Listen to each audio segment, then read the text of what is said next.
बिस्मिल्लाहिर्रहमानिर्रहीम।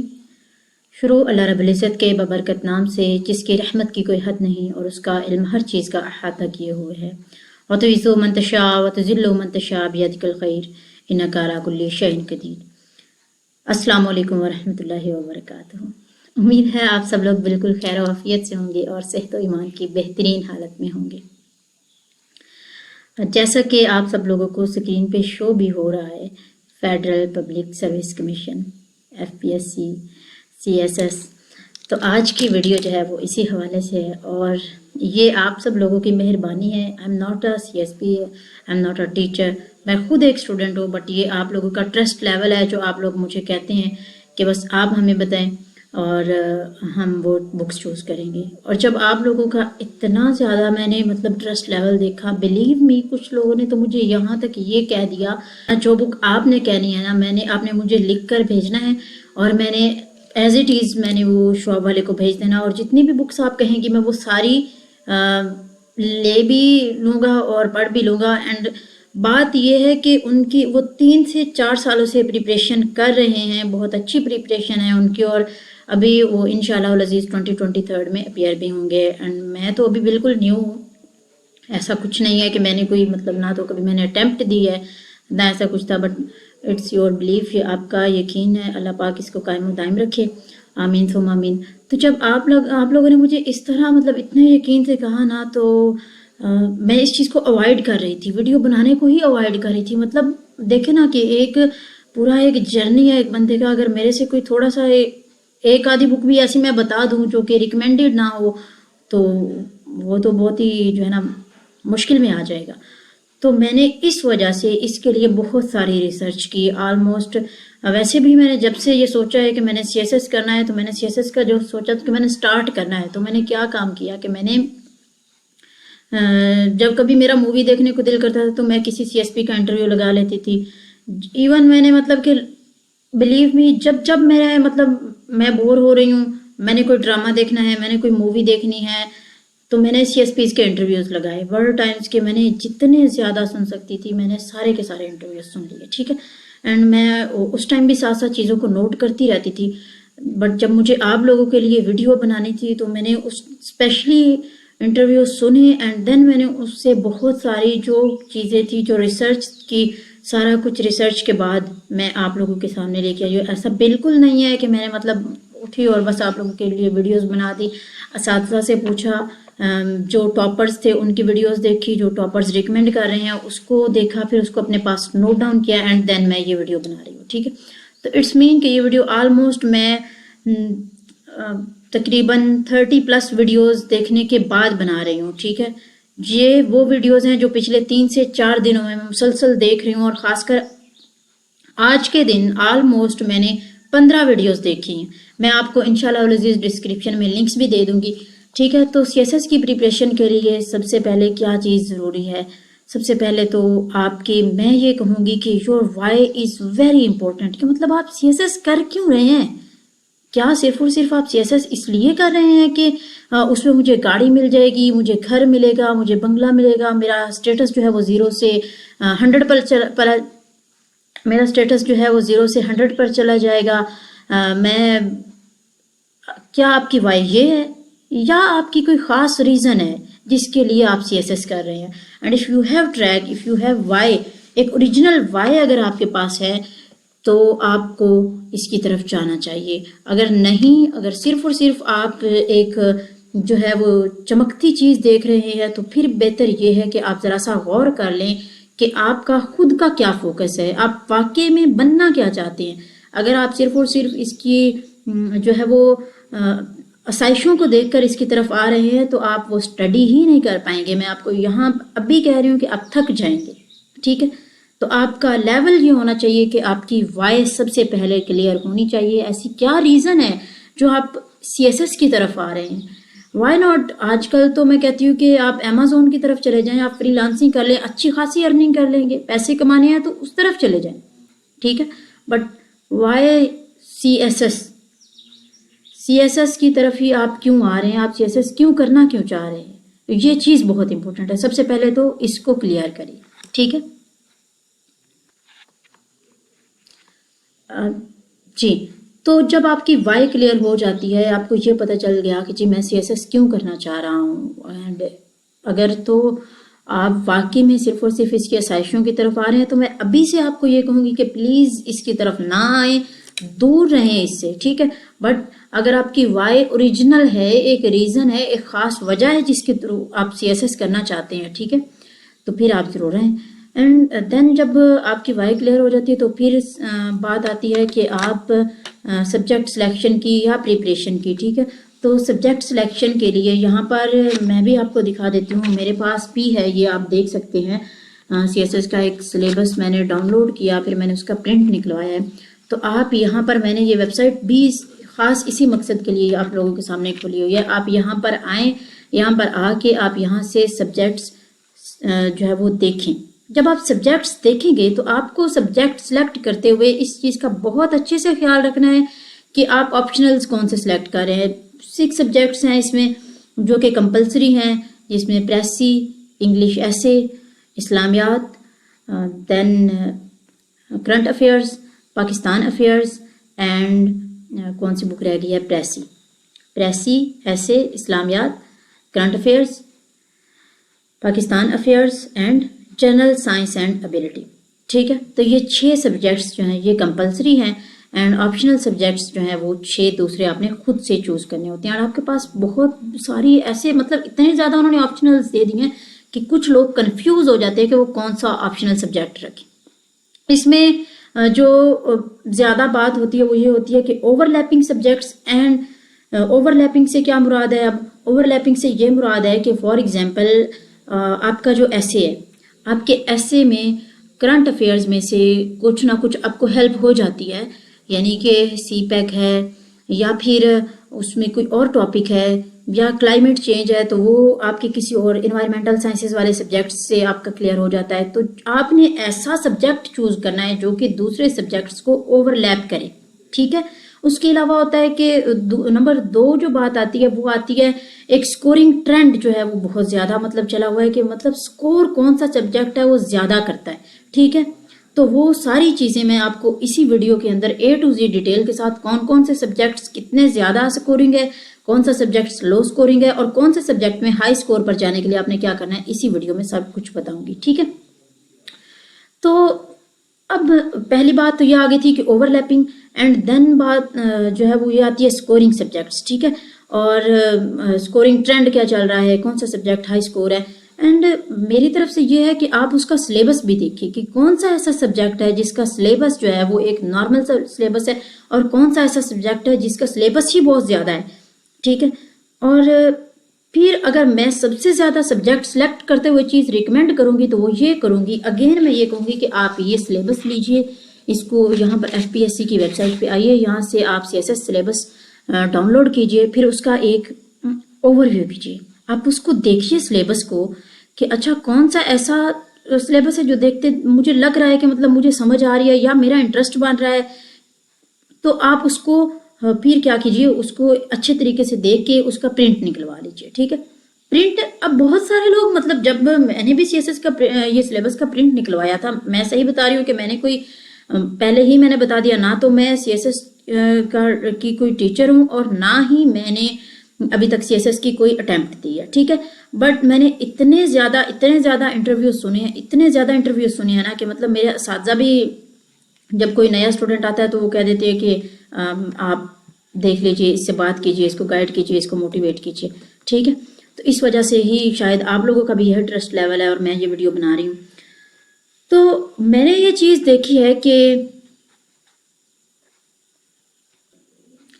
जब मैंने टॉपर्स के इंटरव्यू सुने एंड उन्होंने कहा कि आप लोग सिलेबस का प्रिंट निकलवाएं, तो मैंने सोचा कि मतलब सिलेबस का प्रिंट निकलवाने की क्या रीज़न हो सकती है। एंड देन मुझे ये बात समझ आई कि जब आप सिलेबस का प्रिंट निकलवाएंगे, आपके पास एक चीज़ पड़ी होगी, आप उसको देखेंगे, उसके ऊपर आप जो है वो निशानात लगाते जाएंगे कि अच्छा आप फॉर एग्जांपल आपने GSA का सिलेबस निकाला, जनरल साइंस एंड एबिलिटी का, तो आप उसके ऊपर देख रहे हैं और एक एक लाइन लगा रहे हैं, अच्छा इस चीज़ की मुझे समझ आ रही है, इसकी मुझे नहीं आ रही।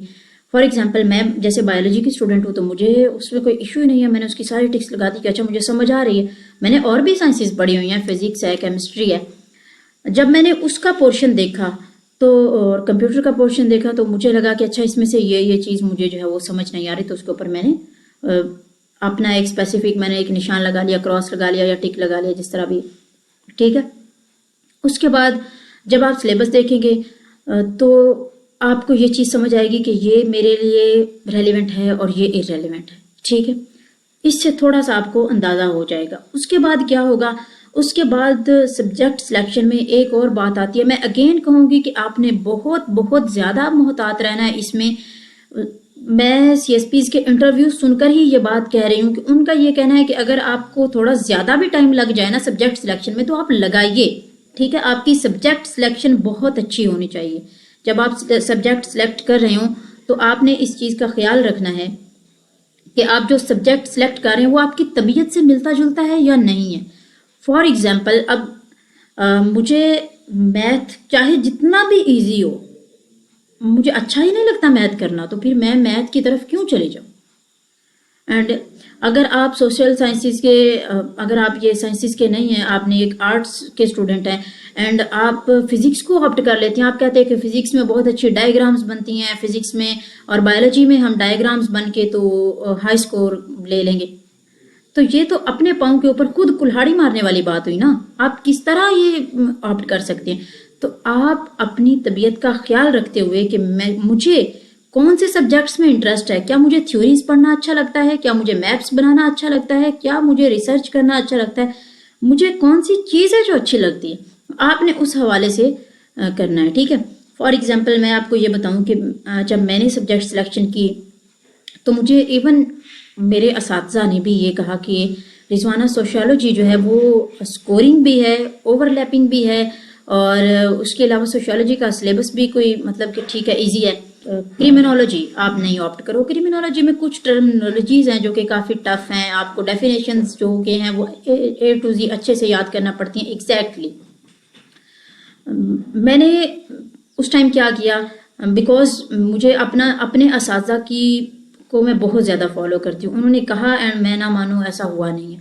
बट जब मैंने इस चीज़ को देखा कि मेरी सब्जेक्ट सिलेक्शन है तो मैंने उन्हीं असातिज़ा के सोशियोलॉजी के भी और क्रिमिनोलॉजी के भी लेक्चर्स अटेंड किए। अब मैंने 2 से 3 जब interview lectures, demo lectures attend किए तो मुझे ये बात समझ आई कि सोशियोलॉजी में मेरा कोई इंटरेस्ट नहीं बन रहा था। और जब मैंने क्रिमिनोलॉजी को देखा तो मतलब जैसे ही क्राइम्स के हवाले से बात हुई, आपको पता है कि हम लोग अक्सर मूवीज़ भी देखते रहते हैं तो उसमें भी सारा क्या इन्वेस्टिगेशन करनी है, क्राइम है कैसा, तो ये सारा कुछ जब मैंने इस चीज़ के हवाले से जब सुना, जब देखा तो मुझे तो बहुत अच्छा लगा और मेरा इंटरेस्ट बन रहा था। मैं मतलब कह रही थी कि सर और बताएं, सर और समझाएं कि अच्छा इसमें फिर हम फॉर एग्जांपल एक क्राइम हो गया तो हमने उसको इन्वेस्टिगेट किस तरह करना है, हमने उसकी रिसर्च किस तरह करनी है, हमने क्रिमिनल जो है उसका जो बिहेवियर है और ये सारा कुछ वो आगे डीप डिटेल्स है। तो मैं उसको बहुत अच्छे से सुन रही थी, फिर मैंने पढ़ना शुरू किया तो वो भी बुक मेरा दिल नहीं कर रहा था रखने को, ठीक है। तो बात ये है कि हमें इस चीज़ को देखना है कि मेरा किस चीज़ में इंटरेस्ट बन रहा है, ठीक है। अच्छा, उसके बाद मैं अब अगर बात करूँ यहाँ पर कि कौन से सब्जेक्ट्स ऐसे हैं जो बहुत ज़्यादा स्कोरिंग हैं। जी, तो स्कोरिंग सब्जेक्ट्स के हवाले से अगर मैं बात करूँ, देखिए मैं अगेन कह रही हूँ कि मैं कोई CSS की टीचर नहीं हूँ। मैं अपनी रिसर्च बेस पे, अपने असातिज़ा की गाइडलाइन पे, और मैंने सेमिनार्स इतने अटेंड किए जितने मैं कर सकती थी, ठीक है। तो मैं उस रिसर्च के तहत आपको बता रही हूँ, ठीक है। तो सबसे पहले आता है IR और पॉलिटिकल साइंस। IR में क्या होता है, IR और पॉलिटिकल साइंस दोनों सब्जेक्ट्स अच्छे हैं और 200 के हैं। कुछ लोग ऐसे होते हैं जिनको थ्योरीज में इंटरेस्ट कम होता है और वो facts and figures and daily updated रहते हैं, तो उनके लिए IR सूटेबल है। बट जो लोग कहते हैं कि उनके लिए डेली अपडेटेड रहना उनको इजी नहीं लगता, वो अपडेटेड बहुत ज़्यादा नहीं है, देन आप पॉलिटिकल साइंस को ऑप्ट करते हैं, जो कि बहुत अच्छा सब्जेक्ट है। पॉलिटिकल साइंस में आप लोग जो है वो फिलोसफर्स को पढ़ते हैं, और कुछ लोग इसको क्यों मतलब कि समझते हैं कि मुश्किल है, वो इस वजह से समझते हैं क्योंकि इसमें काफ़ी ज़्यादा फिलोसफर्स हैं, ठीक है। तो बेटर ये है, इसमें कुछ ऐसे फिलोसफर्स हैं जिनकी कोई मतलब थ्योरी है ही नहीं, जिन्होंने कुछ अगर बताया भी है तो वो कोई नहीं है। बहुत ज़्यादा जो है वो जिनको अच्छे से प्रिपेयर हम कर लें, 10 को कर लें तो हम बहुत अच्छे मार्क्स ले सकते हैं, ठीक है। तो सबसे पहला सब्जेक्ट मैंने बताया पॉलिटिकल साइंस। पॉलिटिकल साइंस के बाद आता है यूएस हिस्ट्री, यूरोपियन हिस्ट्री या इंडो पाक हिस्ट्री। अब जहाँ तक बात आती है यूरोपियन हिस्ट्री या यूएस हिस्ट्री या फिर उसके बाद आती है इंडो पाक हिस्ट्री।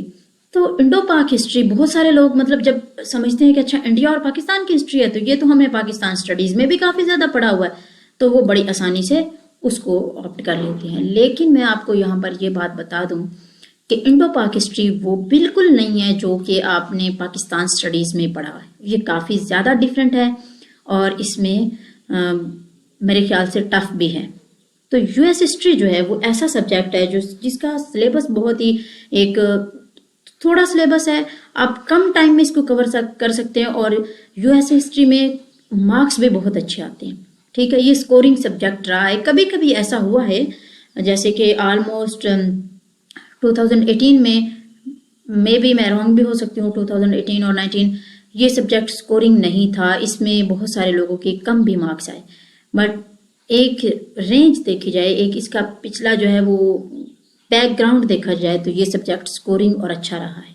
ठीक है, इंडो पाक हिस्ट्री भी इंडो पाक हिस्ट्री नहीं, यूरोपियन हिस्ट्री वो सब्जेक्ट भी स्कोरिंग है, बट जो रिकमेंडेड है जो कि इजी भी है, जिसका सिलेबस बहुत कम है, वो है यूएस हिस्ट्री। ठीक है, उसके बाद आता है पब्लिक एड। पब्लिक एडमिनिस्ट्रेशन ऐसा सब्जेक्ट है जो कि इवन मैंने भी रखा, मतलब रखा नहीं, मैंने भी इसकी क्लासेस ली, इसको एक ऑप्शन के तौर पर रख के कि मैं क्या इसको as a optional public ad को और कॉन्स्टिट्यूशनल लॉ को इन दोनों को मैंने देखा, लेकिन मेरी तबीयत को ये सूट नहीं करे और मैंने ये दोनों ही नहीं ऑप्ट किए। ठीक है, तो पब्लिक एडमिनिस्ट्रेशन एक ऐसा सब्जेक्ट है जो कि काफ़ी स्कोरिंग है। इसमें सिलेबस इसका मैंने जो है वो असातिज़ा के बताने के मुताबिक एंड जिन्होंने जो टॉपर्स हैं उनके बताने के मुताबिक इसका सिलेबस काफ़ी थोड़ा है। ठीक है, उसके बाद कॉन्स्टिट्यूशनल लॉ जो है वो भी एक, अगर आप आईआर कर रहे हैं तो आईआर के साथ आप कॉन्स्टिट्यूशनल लॉ ज़रूर ले सकते हैं। ठीक है, ये बहुत अच्छा रहता है। ठीक है, उसके बाद बात आती है क्रिमिनोलॉजी कि मैंने क्रिमिनोलॉजी ऑप्ट किया, आप क्रिमिनोलॉजी की बजाय कॉन्स्टिट्यूशनल लॉ भी कर सकते हैं। ठीक है, अच्छा देन बात आती है उसके बाद मैंने जेंडर स्टडी ऑप्ट किया। ठीक है, जेंडर स्टडी जिस ग्रुप में है, ग्रुपिंग क्योंकि होती है, काफ़ी ज़्यादा ग्रुप्स दिए होते हैं और उसमें से आपने एक एक सब्जेक्ट 600 मार्क्स के आप एक ग्रुप में से एक ही सब्जेक्ट चूज कर सकते हैं और आपने 600 मार्क्स अपने कंप्लीट करने होते हैं। अगर आप 200 मार्क्स का एक सब्जेक्ट लेते हैं, जैसे कि मैंने पॉलिटिकल साइंस लिया है, आप आईआर या पॉलिटिकल साइंस जो भी लेना चाहें, ठीक है, पॉलिटिकल साइंस रिकमेंडेड है वैसे, और इसका सिलेबस जो है वो हमें पता होता है कि हम कितना कर सकते हैं। आईआर का सिलेबस जो है वो इस तरह होता है कि फॉर एग्जाम्पल अब डेली के डेली आपको पता है कि पाकिस्तान के कभी चाइना के साथ कभी जो है वो कहीं ना कहीं कोई ना कोई मसला चल ही रहा होता है ना, तो वो अपडेटेड होता रहता है। अब उस अपडेट होती हुई चीज़ को आपको डेली के डेली रिवाइज करना पड़ता है, डेली के डेली अपने नॉलेज में लेके आना पड़ता है, लेकिन पॉलिटिकल साइंस में ऐसा नहीं है। ठीक है, अच्छा उसके बाद जब जेंडर स्टडी जिस मैं ये बता रही थी कि जिस ग्रुप में है वहाँ पर सब्जेक्ट्स जो हैं वो जोलॉजी है, केमिस्ट्री है, उसके बाद आई थिंक सो मैथ है एंड फिजिक्स है। अब देखें कि जब बात आती है ना इन सब्जेक्ट्स की, यहाँ पर भी स्टूडेंट्स बहुत जल्दी से बहुत हरी अब काम करते हैं। वो क्या करते हैं कि वो साइंस सब्जेक्ट चूज कर लेते हैं। वो कहते हैं कि मैंने पिछले सालों में इसको पढ़ा हुआ है, मुझे पता है, मैं इसको कर लूंगा। ठीक है, देखिए सीएसएस एक ऐसा एग्जाम है जिसमें आपके पास ये ऑप्शन नहीं है कि आपके पास टाइम बहुत ज्यादा है, आप बहुत ज्यादा मिस्टेक्स करते जाएं एंड नहीं, आपने बहुत वाइजली इस चीज को लेकर चलना है। आपने अपनी सब्जेक्ट सिलेक्शन में अगेन कह रही हूँ बहुत अच्छे से करनी है। और देखिए हमारी यूनिवर्सिटीज में क्या है, आपने बीएस केमिस्ट्री किया होगा, बीएस जोलॉजी, मैंने भी बीएस जोलॉजी किया हुआ है और मैंने जोलॉजी को ऑप्ट नहीं किया। ठीक है, क्यों नहीं किया, उसकी रीजन ये है, एक तो इसका सिलेबस इतना ज्यादा है कि जो हम मतलब इतना टाइम ही नहीं होता। सीएसएस के पेपर एक दिन में मेरे ख्याल से 2 पेपर होते हैं, तो आपके पास इतना टाइम नहीं होता कि आप उसको रिवाइज करें, उसको पढ़ें और सारा जो है वो पीछे से इतना लंबा सिलेबस एक दिन में रिवाइज करके लेके आए, तो ऐसा होता नहीं है। इतने लंबे सिलेबस को लेकर चलना मेरे लिए टफ था। सो मैंने इसको जेंडर स्टडी जो है वो काफ़ी, इसमें फेमिनिज्म है, इसमें ख़वातीन के औरतों के हवाले से जो थ्योरीज हैं, जो डिस्कशंस हैं वो हैं। ठीक है, तो आप अगर इसको थोड़ा सा आप अगर ध्यान से इसको पढ़ ले तो ये बहुत स्कोरिंग भी है इसकी, काफ़ी अच्छी मैंने इसके हवाले से रिकमेंडेशन सुनी है, तो मैं आपको भी रिकमेंड कर रही हूँ।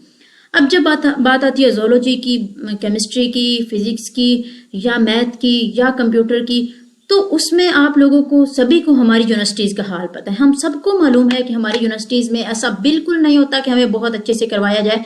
मैं बहुत ओपनली ये बात कह रही हूँ कि मतलब हमारा क्या होता है कि टाइम वेस्ट किया जाता है, टाइम वेस्ट किया जाता है यूनिवर्सिटी में।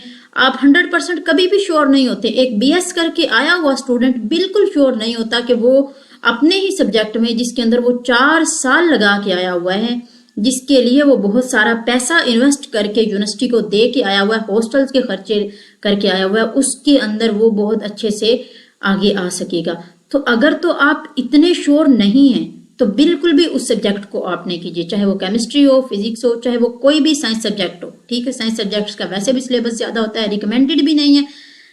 मैंने आज तक जितने भी इंटरव्यू सुने, जितने भी सेमिनार्स अटेंड किए, जितने भी असातिज़ा से बात की, मैं क्योंकि बहुत ज़्यादा कंफ्यूज थी इस टाइम, मतलब जोलॉजी को छोड़ देना जिसके लिए मैंने 4 साल यूनिवर्सिटी में लगाए, मैंने इसमें मतलब एफएससी में भी बायो पढ़ी, तो इस चीज़ को छोड़ना मुझे थोड़ा सा मतलब कि ना टफ लग रहा था कि मैं इसको छोड़ के एक ऐसा सब्जेक्ट क्यों ले लूँ मतलब जिसका मुझे पता ही नहीं है।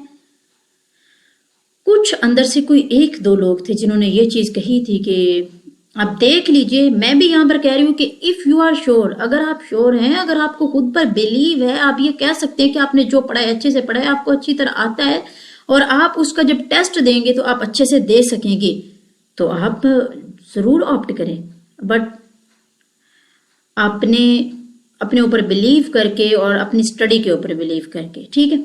उसके बाद बात आती है लैंग्वेजेस की। Regional languages are highly recommended. आप पंजाबी ऑप्ट करें, आप पर्शियन ऑप्ट करें, जो भी पश्तो है, जो भी मैंने पंजाबी ऑप्ट किया हो, तो जो आपकी लैंग्वेज है, रीजनल लैंग्वेज, अगर तो वो सीएसएस के सब्जेक्ट्स में दी गई है तो आप ज़रूर उसको लें, वो बहुत स्कोरिंग रहती है बहुत अच्छे से। लेकिन आप देखें ना कि फॉर एग्जांपल आप बेशक पंजाबी हैं, आप पंजाब में रहते हैं, आपको पंजाबी बोलनी आती है, but you are not good with, आपको पंजाबी अच्छी लिखनी नहीं आती, आपको शायरी से कोई इंटरेस्ट नहीं है, आपको बाबा बुल्ले शाह का नहीं पता, आपको जो है वो आप नहीं शायरी कर सकते, तो फिर आप क्यों पंजाबी को ऑप्ट करेंगे? फिर आप उसकी जगह आप मेरे ख्याल से सोशियोलॉजी एंड जियोग्राफी, ये 2 वो सब्जेक्ट्स हैं जो कि बहुत स्कोरिंग रहे हैं, जो कि काफ़ी ज़्यादा रिकमेंडेड हैं, आप इन दोनों को ऑप्ट कर सकते हैं। ठीक है, यहाँ पर मैं उन लोगों के लिए जिन्होंने ये मुझे, इवन उन लोगों ने ये कह दिया कि जो आपके सब्जेक्ट्स हैं हम वही ऑप्ट करेंगे, तो ये बात बहुत ही ज़्यादा गलत है। ऐसा आप लोगों ने बिल्कुल नहीं करना। अगर आपको पंजाबी में कोई इंटरेस्ट नहीं है, आपको पंजाबी लिखनी नहीं आती, जो पंजाबी हम बोलते हैं आप सबको पता है कि उसमें मतलब हम क्या करते हैं, हम उर्दू, इंग्लिश, पंजाबी और भी 2-4 लैंग्वेजेस को मिक्स करके बोल रहे होते हैं, ठीक है ना। तो जब आपने लिखना है तो आपने लिखते वक्त ऐसा बिल्कुल नहीं करना। लिखते वक्त फिर आपको बाबा बुल्ले शाह को, सच्चल सरमस्त को, और भी हैं काफ़ी ज़्यादा, उनको अच्छे तरीके से पढ़ना, उनकी पोइट्री को लेकर चलना, और अल्लाह रब्बुल इज़्ज़त के हवाले से आपने पोइट्री को जो है वो वहाँ पर ऐड करना, कोट्स करना, ये सब कुछ बहुत ज़्यादा ज़रूरी है, ठीक है। उसके बाद पंजाबी में बहुत सारी चीज़ें हैं। फॉर एग्जांपल अगर आपको पंजाबी लिखनी आती है लेकिन आपको ये नहीं पता कि शरीयत क्या है, तरीक़त क्या है, फनाफिल्ला क्या है, फनाफी मुर्शद क्या है, वहदानियत क्या है, हकीकत क्या है, अगर आपको इन बातों में इंटरेस्ट नहीं है तो आप बिल्कुल पंजाबी नहीं ऑप्ट करें। मुझे इन बातों में बहुत ज़्यादा इंटरेस्ट है, मैं मतलब वैसे भी पोइट्री पढ़ती रहती हूँ, मुझे बाबा बुल्ले शाह बहुत पसंद है, मैं उनकी पोइट्री बहुत अच्छे से पढ़ती रहती हूँ। उसके बाद एक और हैं, इस वक्त मेरे जहन में नाम नहीं आ रहा, मियाँ मोहम्मद बख्श। तो इन सब को आपका पढ़ना पंजाबी में बहुत ज़रूरी है। अगर आप नहीं पढ़ सकते प्लीज़ पंजाबी को ऑप्ट मत करें, ठीक है। ये तो बात हो गई ना सब्जेक्ट सिलेक्शन की, ठीक है। जब आपके सब्जेक्ट सिलेक्ट हो जाते हैं तो फिर उसके बाद आपने क्या करना है, मैंने आपको पहले बताया, आपने सिलेबस डाउनलोड करना है, उसका प्रिंट लेना है, आपने सिलेबस का प्रिंट लेके आपने उन्हीं चीज़ों को जो है वो याद करना है, ठीक है। इसमें कोई आपने कोई, यहाँ पर आपके सामने वेबसाइट है, आप यहाँ पर आएँ, यहाँ पे आपको A to Z हर चीज़ मिल जाती है। आप पास्ट पेपर सर्च करें, आप पास्ट पेपर्स के बाद आप जो है वो रिकमेंडेड बुक्स देखें।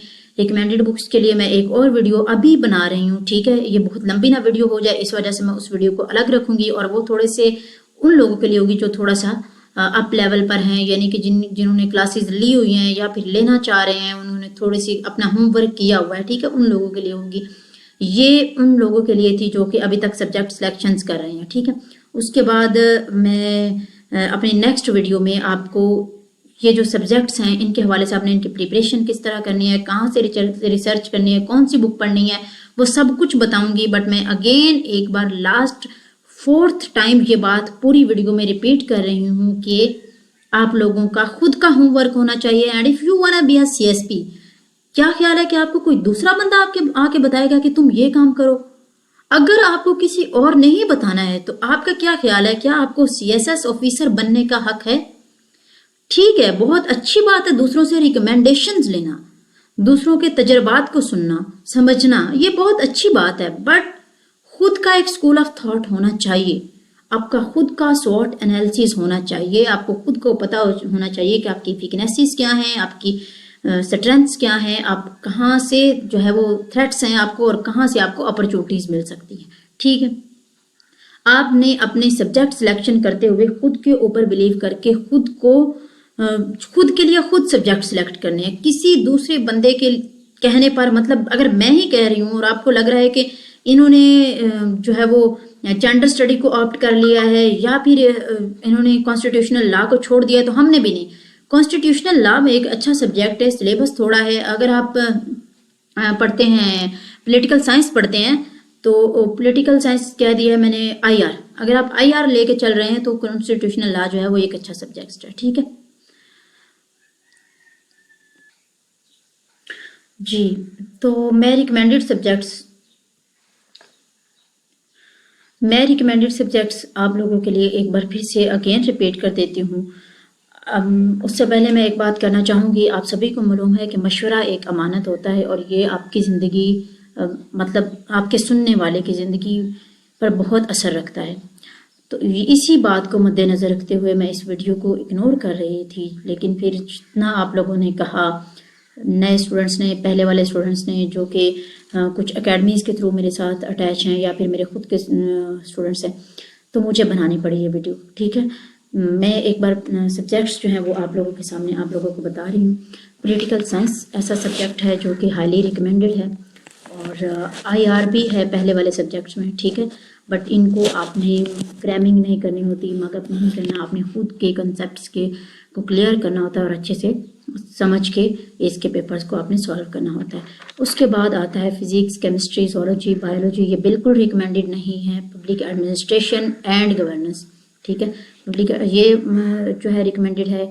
उसके बाद US हिस्ट्री रिकमेंडेड है और उसके बाद है लिटरेचर वाले सब्जेक्ट्स। जी ये बात भी है कि लिटरेचर वाले सब्जेक्ट्स भी रिकमेंडेड नहीं है, बिल्कुल भी नहीं है। मतलब कुछ ऐसे लोग होते हैं जिनका बैकग्राउंड होता है वो इंग्लिश लिटरेचर होता है, उर्दू लिटरेचर होता है, लैंग्वेजेस के हवाले से इन चीज़ों को पढ़ना वो अलग बात है।